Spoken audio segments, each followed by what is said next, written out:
Chaque jour, Charles et Carole vous présentent la leçon de l'école du sabbat.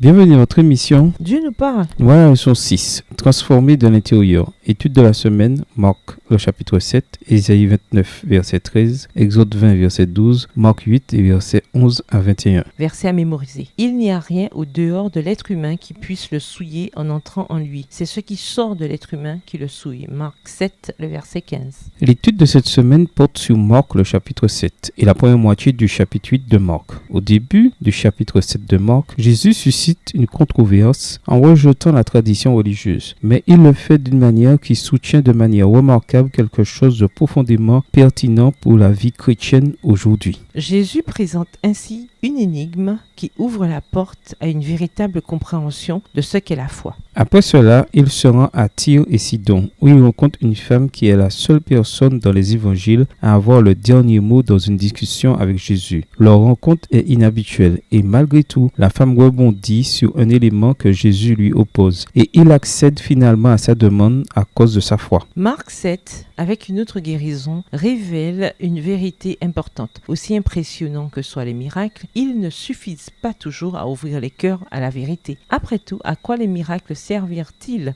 pour les chefs religieux qui étaient déterminés à rejeter Jésus? Dans Marc, le chapitre 8, l'étude examine le pain comme symbole des enseignements et des traditions. Ces récits comportent de grandes leçons sur le sens et les pratiques de la vie religieuse. Au revoir Et à demain si Dieu veut. Dieu nous parle. Chaque jour, Charles et Carole vous présentent la leçon de l'école du sabbat.